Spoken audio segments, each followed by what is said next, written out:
Good morning. So in this video, we're going to discuss the experiment in partial molar volume.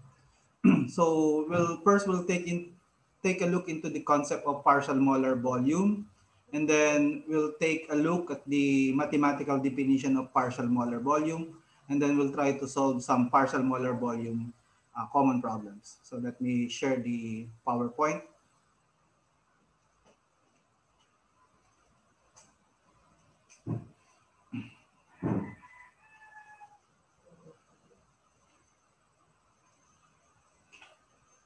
Okay, so this is our supposed to be the last exercise for this course. So this will be the coverage for the final exam.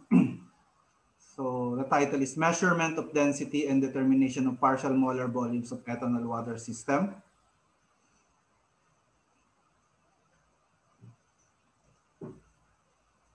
Okay, so these are the learning objectives. So I already attached a link wherein you can view the YouTube video of using a pyknometer. So supposed to be in the laboratory, we're going to use a pyknometer to determine the density, the density of the water ethanol solution. And also we're going to calculate the specific gravity. So specific gravity is basically equal to the density of the solution divided by the density of water, no? So ang ano dito, ang practical application, the density is expressed in a unitless number, no? So you can compare the gravity, no, the density at any system kasi unitless siya, ano? So specific gravity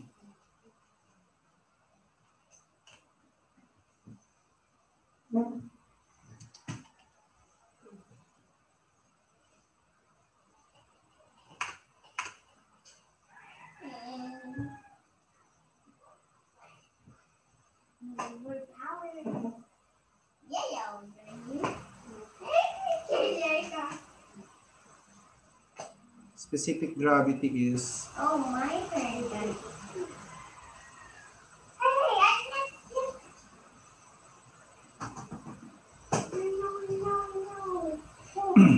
this is equal to the density of the solution divided by the density of water.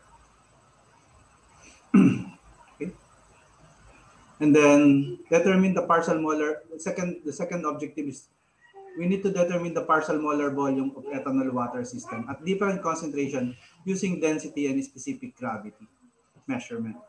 So at the end of this video, you're going to see a sample problem from Atkins, no? And then we're going to determine the partial molar volume of ethanol and water in that particular sample problem.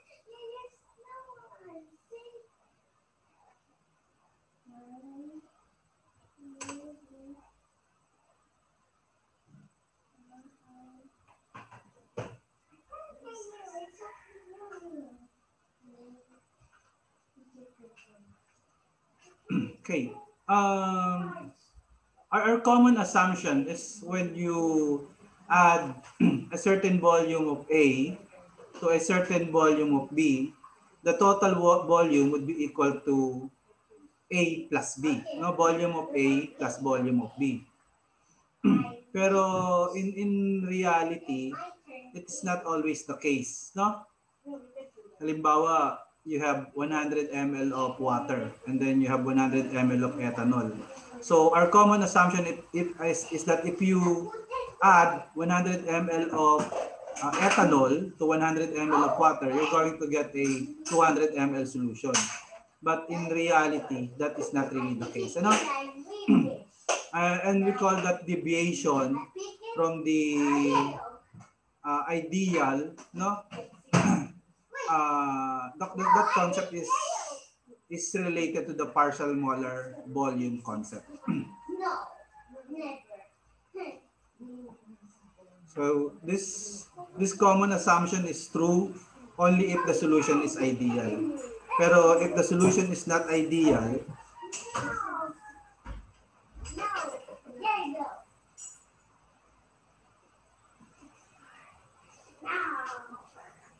Now mine.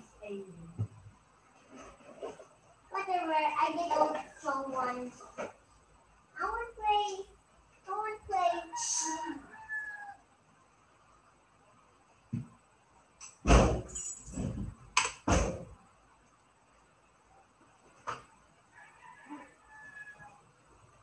yun.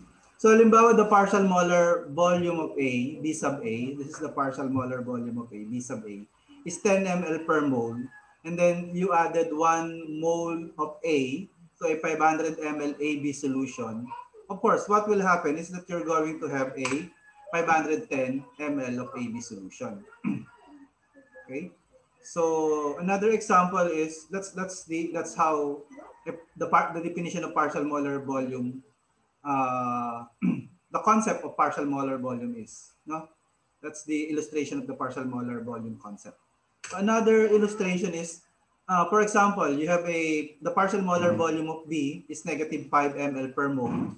You might be asking, is there really a negative partial molar volume? Yes, this is generally true for gases, for salts, for salts. Halimbawa, sodium chloride. When you add sodium chloride to water, instead of the volume of the solution increasing, the volume of the solution decreases. So generally, salts have a negative partial molar volume. So in this case, if the partial molar volume of B is negative 5 ml, instead of increasing the volume of the solution will become 495 ml AB solution. Now, so that's the complication regarding final volume in case of solution. So we call this property as the partial molar volume, wherein the volume, the resulting volume of a solution does not follow the ideal assumption.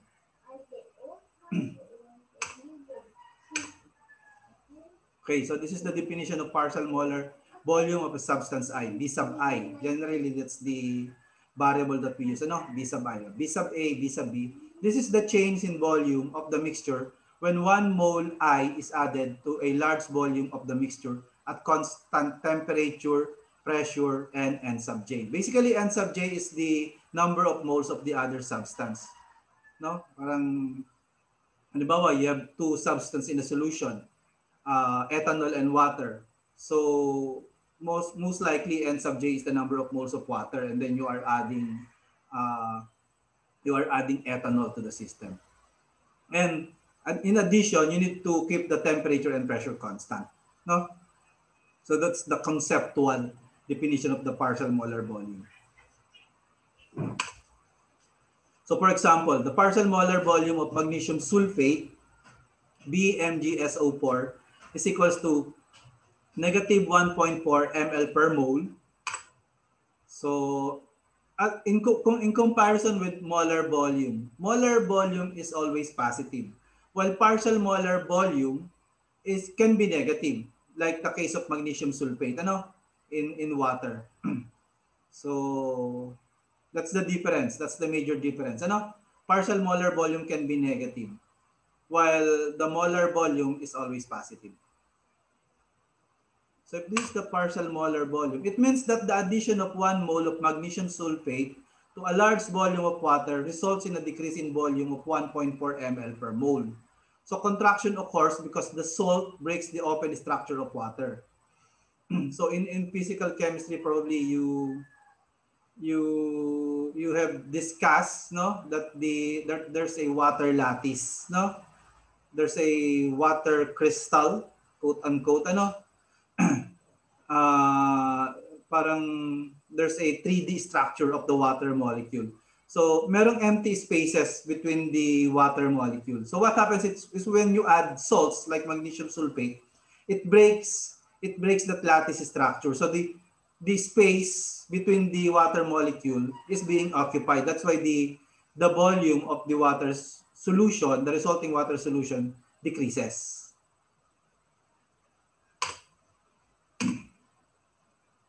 Okay.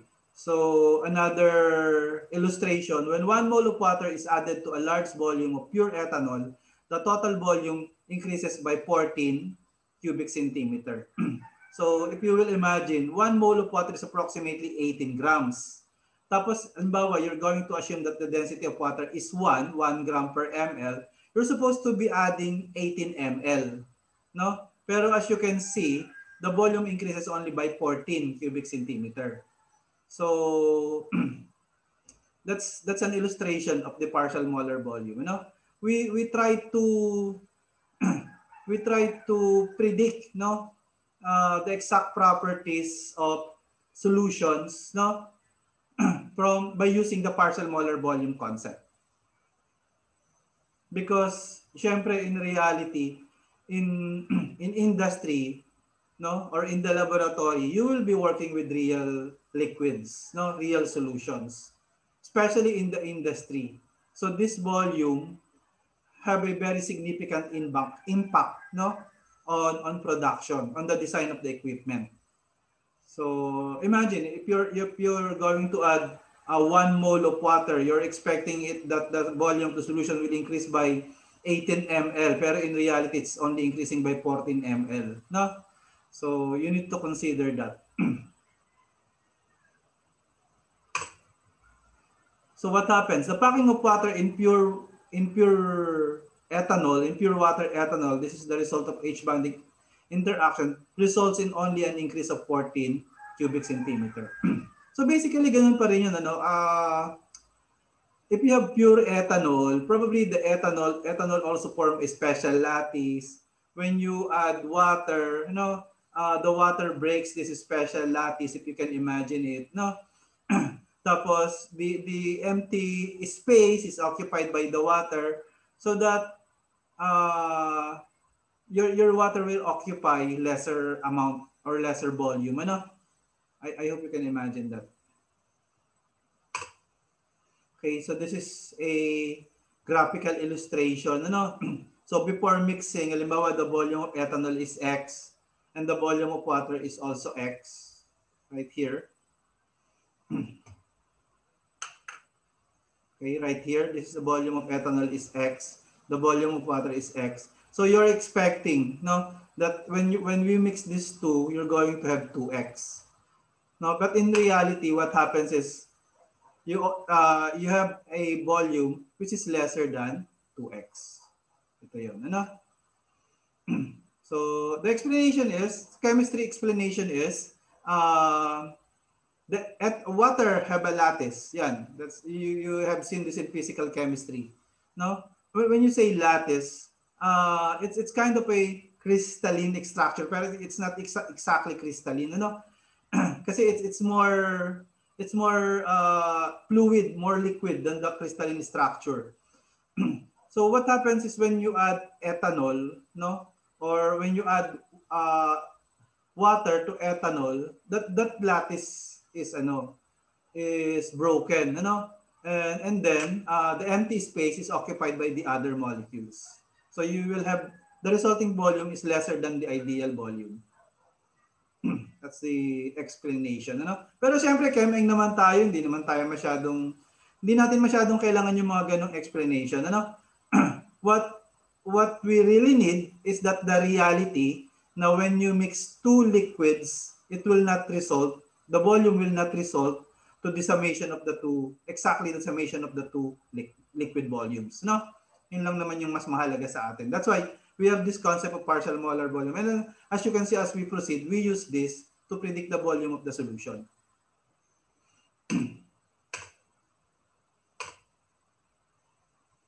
So, the partial molar volumes of the components of a mixture varies with the composition of as the molecular interaction varies as the composition changes from pure A to pure B. Ito yun. This is from this graph is from from Atkins.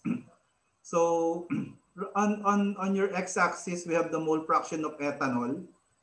So this is 0% ethanol. On this side, this is 100% ethanol. So as you can see, it starts with 18, ano? The partial molar volume of water is 18. Pag water babasahin niyo dito niyo babasahin sa left, no? 18. And then it goes down, slowly it goes down until at pure ethanol, no? When you have pure ethanol, the partial molar volume of water is only 14. Okay? So on the case of ethanol, uh, the partial molar volume of ethanol, pure ethanol is 58. That this is molar mass, 58. So as you can see, as the concentration of ethanol decreases, its partial molar volume also decreases. So it can go as low as something like probably 50, 52, no? 52. So that's how the partial molar volume changes, as the concentration changes. Okay? Ano naman tayo, Kemeng naman tayo. Basta ang mahalaga lang dito, hindi importante yung rason, yung mga lattice. Pero it's quite easy to understand those lattice. Try nyo rin. Ang mahalaga dito is that you can remember, what happens to the partial molar volume of water when the concentration of ethanol increases. As you can see, it decreases from 18 to 14. Tapos ganun din naman yung sa ethanol naman, as the concentration increases, it also increases from 52 to 58. No? So hindi siya constant, hindi constant yung partial molar volume. It is a function of the concentration. Okay? Yun. Ako mas interesado ako dun sa mathematical definition ng partial molar volume. Yung kasi kanina conceptual lang yun. Yung concept, doon lang binase lamang yun sa mathematical definition para lang ma-simplify. Kung hindi nakakaintindi ng calculus, yung pinag-e-explainan mo. Pero kayo naman, nakakaintindi naman kayo ng calculus. So I suggest, dito kayo mag-concentrate, dito sa definition na to. Ang definition ng partial molar volume, and then this is a definition, so you just need to accept this, is the partial derivative of volume, change in volume with respect to n sub j, So this is at constant pressure, temperature, and n prime. N prime means this is the number of moles of the other component aside from n sub j. So halimbawa, this is water, yung n sub j, yung j is water. So halimbawa, nakahalo siya sa ethanol. So yung number of moles of ethanol, constant. That's how we define the partial molar volume. Okay?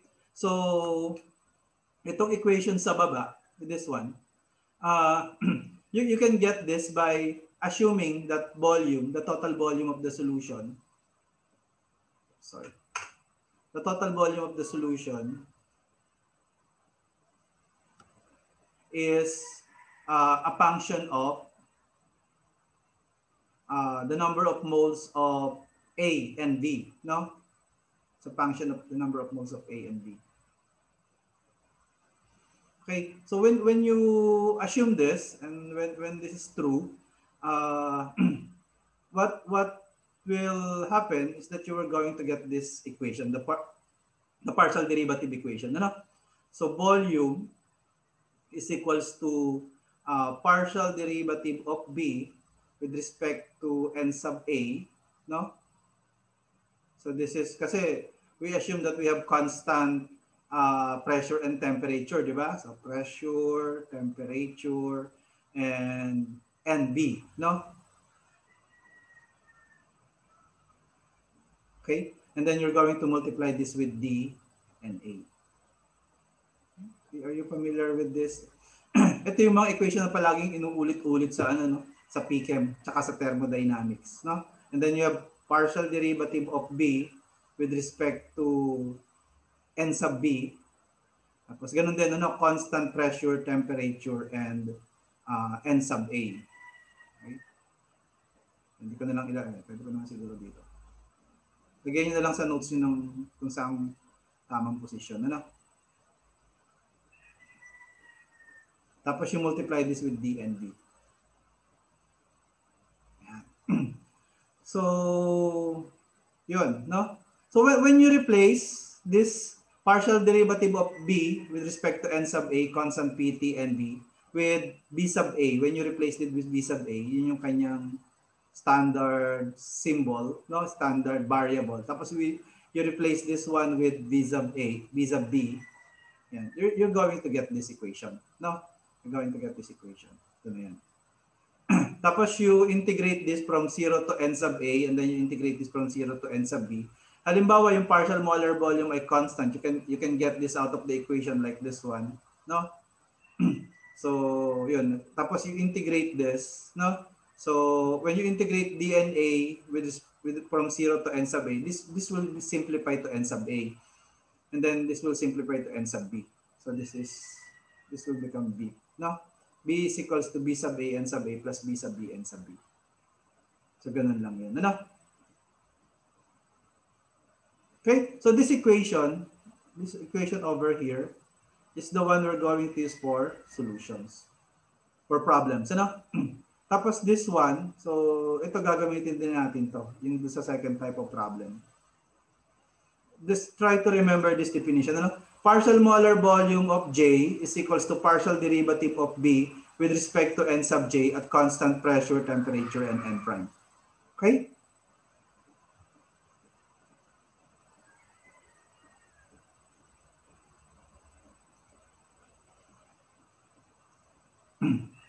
Okay, so let's try to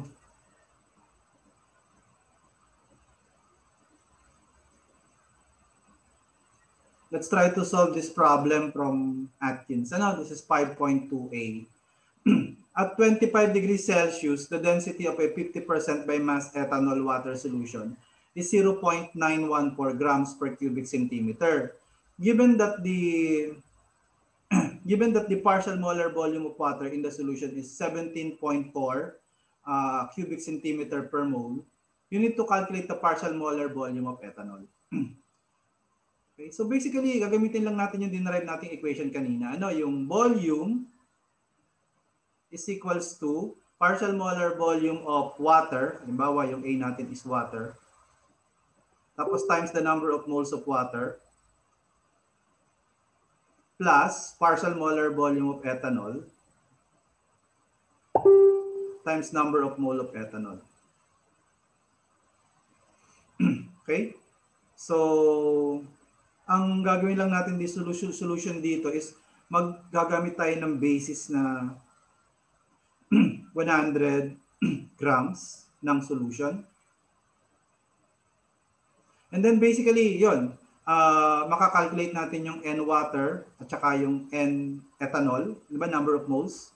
Kasi you have 50 grams of water, 50 grams of ethanol. So divide nyo lamang yun ng molar mass, makukuha nyo na yung N water at saka N ethanol. Ano?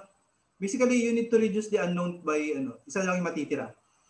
Tapos yung volume naman, you can use the density ng solution. Ito yung density ng solution. Tapos you have 100 grams. So you can calculate the volume. Ano? Tapos, this is not the density. This is the density pala. This is the partial molar volume. So we have the partial molar volume of water. So ito given. Ano? Given din po. So as you can see, apat yung masosolve natin. Tapos pag nasolve natin yung apat, input lang natin dito sa equation na to. And then we can solve the volume of ethanol.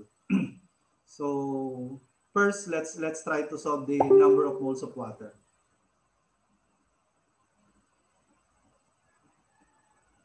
So it would be 50 grams divided by 18, no? Tapos number of moles of ethanol. So ethanol is CH3, CH2OH. This is 24 plus 630, plus 1646. So 50 divided by 46. Okay? Tapos, yun namang B, the volume, di ba density is equals to mass over volume. So if you have 0.914, this is gram per cm cube. And then yung mass, yung mass natin is 100 grams. We have 100 gram solution, ano? So divided by B. So B is 100 divided by 0.914, di ba? So just just substitute everything right here. Tapos meron tayong given na partial molar volume ng water. We can now solve the partial molar volume of ethanol. Ganun lang naman, ano? So that would be 100 divided by 0.914. Anong magiging unit nito? The grams will cancel out. So this is in cubic centimeter, no? Tapos partial molar volume of water, this is it, ano? Itong 17.4. This is ml per mole. Tapos multiply nitong number of moles of water times 50 over 18. Okay? Plus we're trying to solve the partial molar volume of ethanol. And then multiply this by 50 over 46. Okay? And then solve B ethanol. So you're supposed to get something like 56.19.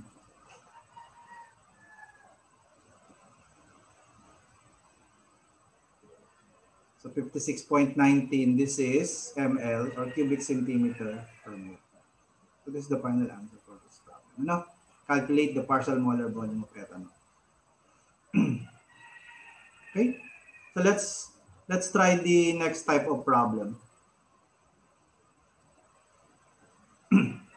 The volume of an aqueous solution, NaCl, at 25 degrees Celsius was measured at a series of molarities B, and it was found that the volume P10, the expression B, this is volume, is equals to 1003 plus 16.62x plus 1.77 x raised to the 3 and a half plus 0.12 x squared, where B is the volume in cubic centimeter. B is the volume of a solution formed from 1.0 kilogram of water, and X is equals to B is molality, molality over standard molality. So basically yung standard molality, ang bali niyan 1 lang, no? So mangyayari lang diyan, magka-cancel out lang ng unit, So maingat lang kasi si Atkins, gusto niya yung unit sa equation parehas do sa magiging cubic centimeter din, Kaya lang yan. So basically B naught here, itong B naught na to, this is just one molality, no? Pero basically this X is the number of moles of NaCl. X is basically the number. Kasi di ba ang molality is number of moles per kilogram of solvent. So the solvent is water, so 1 kilogram yung water. So in this particular problem, X, the number of moles of water is equals to molality. So ganun din yung gagawin natin mamaya sa experiment. Kung hahanap tayo ng ganitong equation using Excel, okay? Tapos doon natin i-determine yung we're going to use this equation. Di ba pag kinuha nyo yung derivative nito with respect to X, with respect to N sub A, yun yung definition ng partial molar volume. So kukunin natin yung partial molar volume. Tapos ibabalik natin doon sa equation na B is equals to B sub A times M sub A plus B sub B times N sub B para makuha natin yung partial molar volume ng water. Ganun lang, So you need to calculate the partial molar volume of the components. Kunin nyo lang yung derivative nito, you're going to get the partial molar volume of NaCl. No?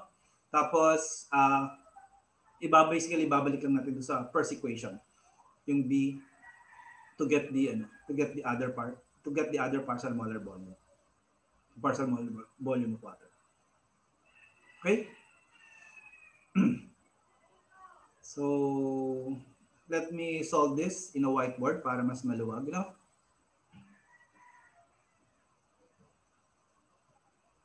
Let me share a whiteboard.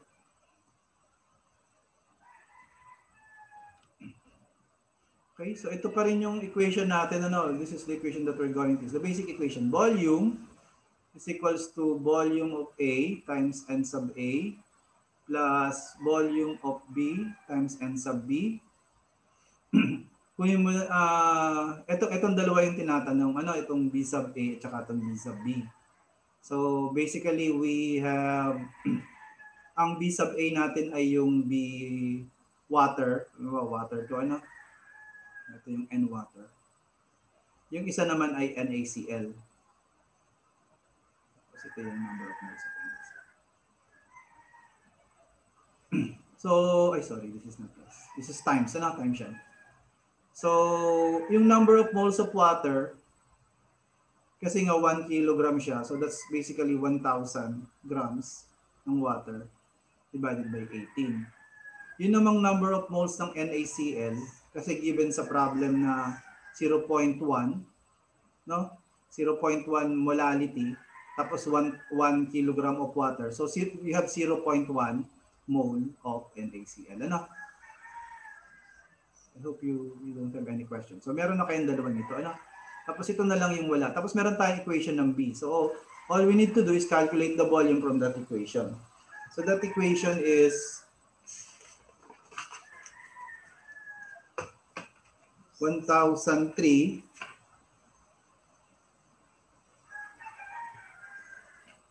plus 16.62 x plus 1.77 x to the 3.5 plus 0.12 times 0.1 times x, no? Raised squared. So just substitute 0.1.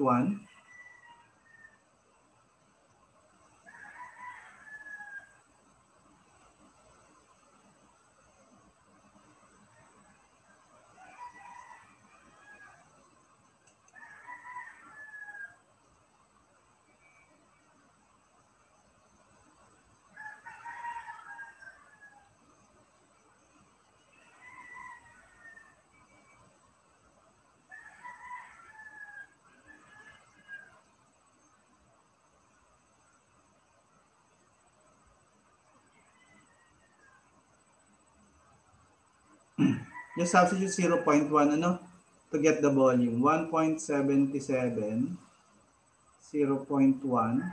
raised to 3.5 plus 0.12 0.1 squared.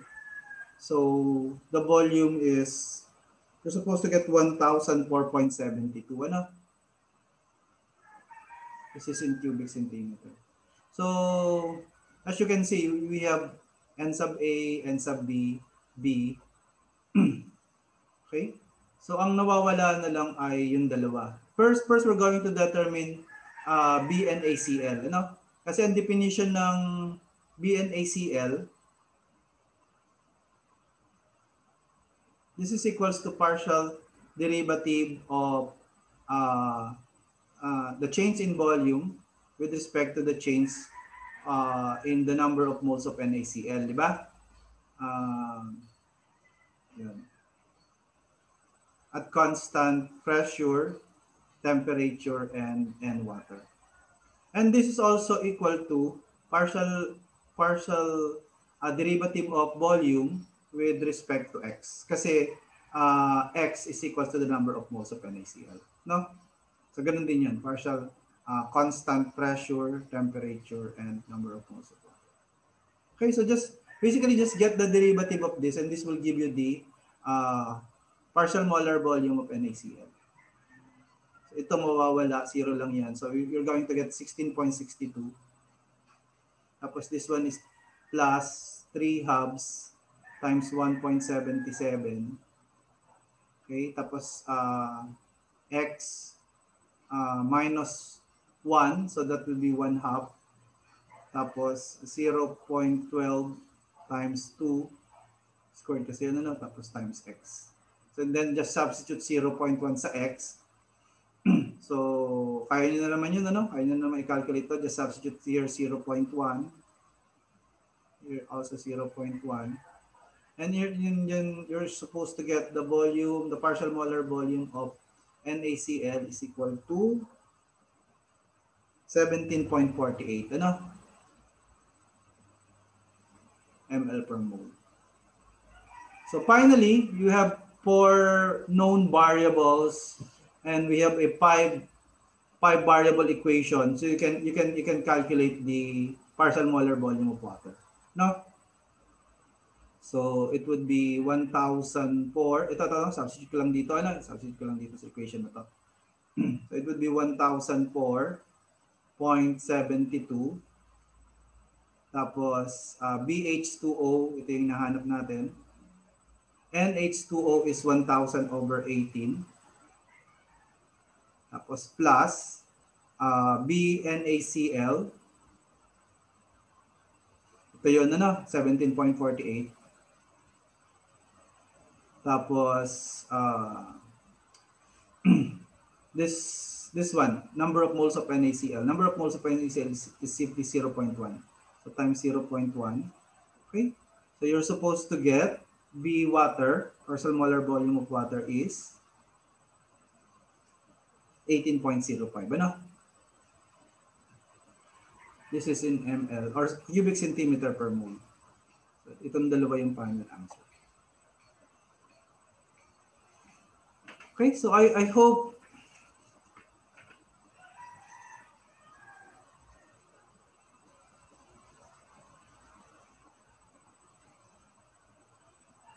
you get the concept of partial molar volume, mathematically, and also in the basic concept of partial molar volume. So in the next video, I'm going to describe the experiment, that we're supposed to perform in the laboratory. Unfortunately, we don't have any access to the laboratory.